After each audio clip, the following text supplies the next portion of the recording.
Alright, it's been a minute since I gave y'all some wrestling content, so I want to go and give a stab at it right here.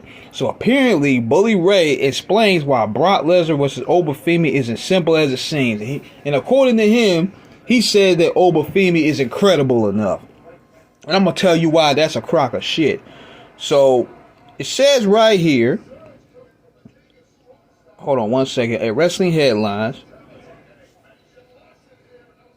while speculation continues with whatever WWE is eternally committed to the singles match, Bully Ray has offered a blunt counterpoint that reframes the conversation around credibility rather than hype.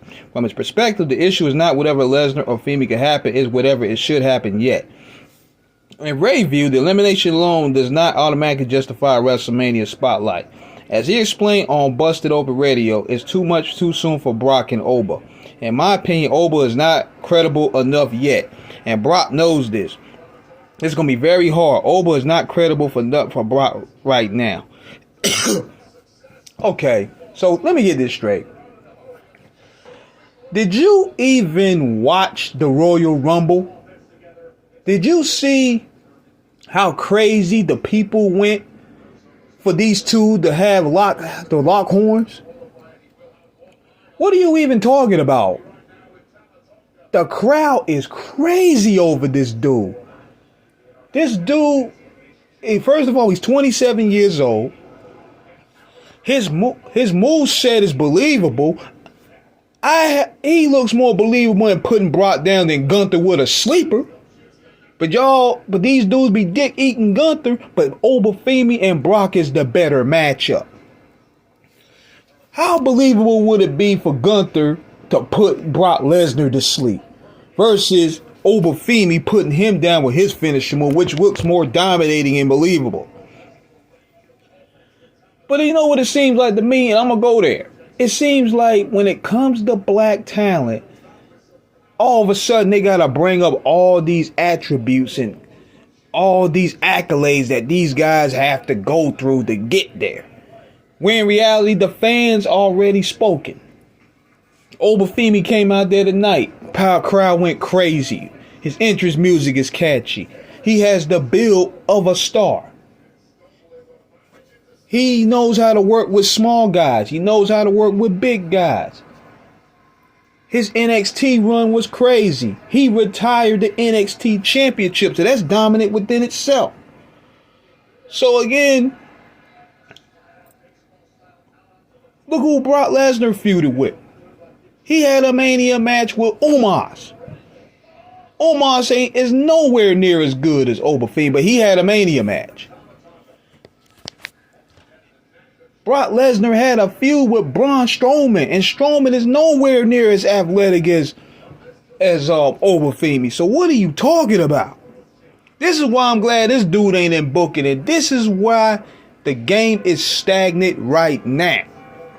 You got these old heads out here with their old mentality, and they're not paying attention to what's going on with what the people are telling they want to push. You see that crowd reaction at the Royal Rumble? That's money match right there. Brock Lesnar and Femi is the money match. I don't want to see Gunther and Brock. That's too predictable, number one. And two, Gunther don't look like he can measure up to Brock Lesnar. Brock Lesnar is a hoss. Gunther is more of a technician. Femi can match up with him. It's more believable to the eye of the. It's more believable to the eye of the what they would consider the casual. The man, he brings Goldberg energy just by his theme song. So Bully Ray sounds like an idiot. And I'm gonna get on Bruce Pritchard next because he was talking about the Attitude Era.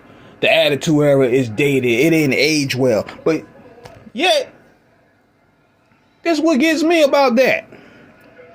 But y'all using the Attitude Era to sell those video games. If that was the case, the Attitude Era aging bad, then why y'all keep revisiting that well? Why is it that the Attitude Era draws the most views out of anything y'all put out? Why is it The Rock, Stone Cold Steve Austin, Triple H, DX, why is all those figures still remembered 30 something years later? And today's system as you trying to put over. They can't get even recognized at an airport. Stone Cold, The Rock, Mick Foley, all those guys, The Undertaker, they all stood out. And see, what made the Attitude Era so special was that they all had that hunger to be number one. They didn't have this laid back, happy to be here mentality like a lot of these guys have today. They all wanted that top spot. They wanted Austin's spot. And it showed within the programming. Even with the WrestleManias back in the day, y'all, they had 3-hour pay-per-views. Like, you had to fight, scratch, and claw. Because there was no 2 nights. If you couldn't get on that 3 hours, that was it. If you couldn't get on those pay-per-views for them 2 hours, that was it. The climate today is way more easier in comparison to how it was then. So, y'all still coasting off nostalgia, but yet you trying to dismiss nostalgia. So get the hell out of here. And I ain't never really liked Pritchard anyway. He seemed too much like a stooge, but I understand why they keep him around. They keep him and Michael Hayes and those guys around because they probably know where the bodies are.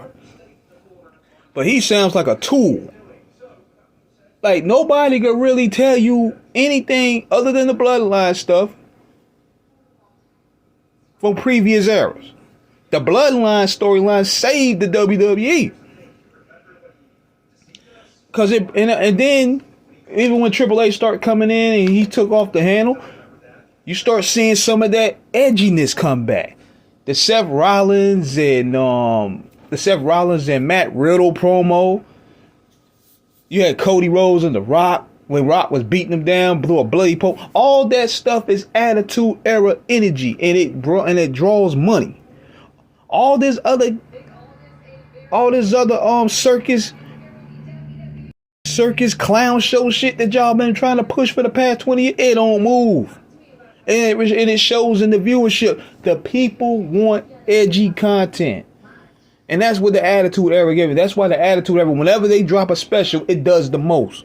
It does the most ratings. It does the most views. It sells the most games.